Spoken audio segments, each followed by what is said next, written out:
आज हमारे पास एक बहुत ही दिलचस्प कहानी है, स्टेटस से परे एक प्रेम।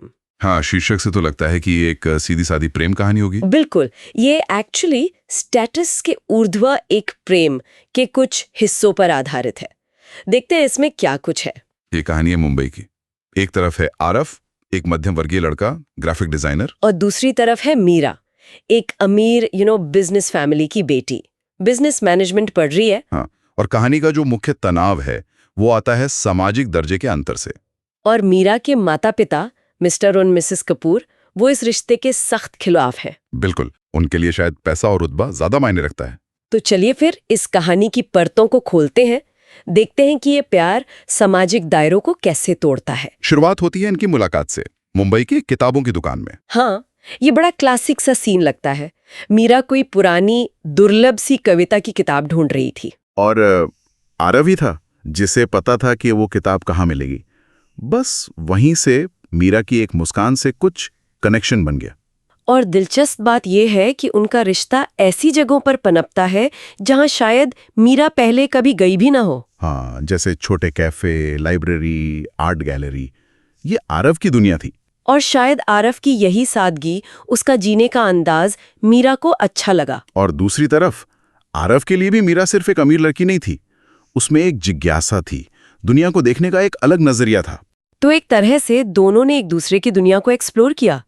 जैसे आरव ने मीरा को लोकल ट्रेन में सफर करना सिखाया। हाँ, और मीरा ने आरव को पहली बार शायद किसी फैंसी रेस्टोरेंट में, मतलब फाइन डाइनिंग का अनुभव कराया। उनका प्यार धीरे धीरे चुपचाप बढ़ रहा था, गहरा और साफ। लेकिन कहानी में असल मोड़ तो तब आया जब मीरा के पेरेंट्स को इस रिश्ते के बारे में पता चला। हाँ, वो थी असली चुनौती। बिल्कुल, उसके पिता ने तो सीधा सीधा कह दिया, कहा कि तुम हमारे स्तर के किसी व्यक्ति के लायक हो मीरा, ऐसे किसी के नहीं जो मुश्किल से गुजारा कर पाता हो। ये दिखाता है कि उनकी सोच कितनी स्टेटस सेंट्रिक थी।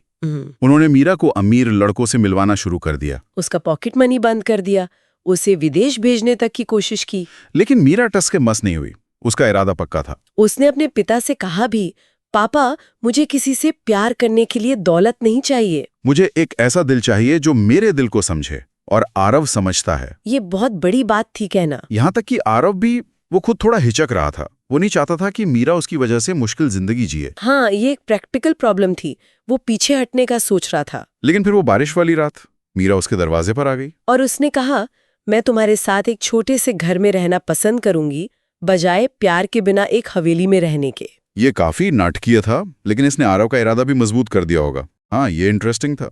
उसने अपने पेरेंट्स को समझाया। उसने कहा, वो गरीबी नहीं चुन रही है, वो एक अच्छे चरित्र वाला इंसान चुन रही है। शायद उसकी बात का असर हुआ।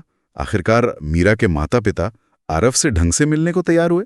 और आरव ने भी कोई दिखावा नहीं किया, उसने पैसों से उन्हें इम्प्रेस करने की कोशिश नहीं की। उसने बस ईमानदारी से अपने सपनों के बारे में बताया, मीरा के लिए अपनी इज्जत के बारे में, और ये वादा किया कि वो हमेशा मीरा को खुश रखेगा।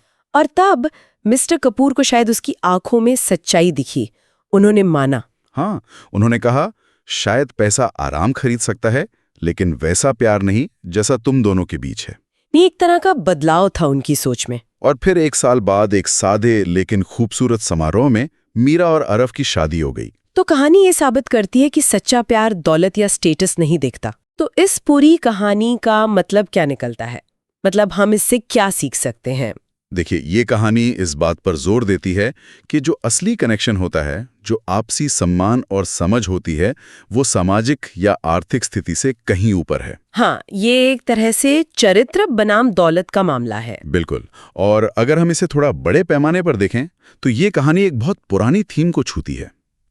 प्यार जो सामाजिक नियमों को चुनौती देता है, खासकर वो नियम जो वर्ग या स्टेटस पर आधारित होते हैं और जिन्हें अक्सर माता पिता थोपना चाहते हैं। सही कहा। यह दिखाता है कि दिल के मामलों में सामाजिक दबाव और व्यक्तिगत पसंद के बीच कितना संघर्ष हो सकता है।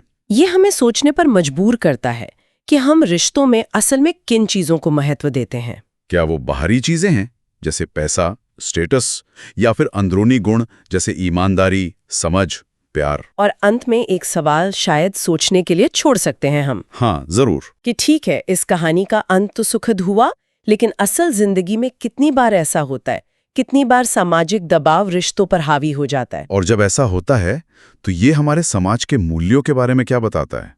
हम असल में किसे प्राथमिकता दे रहे हैं? ये सोचने वाली बात है।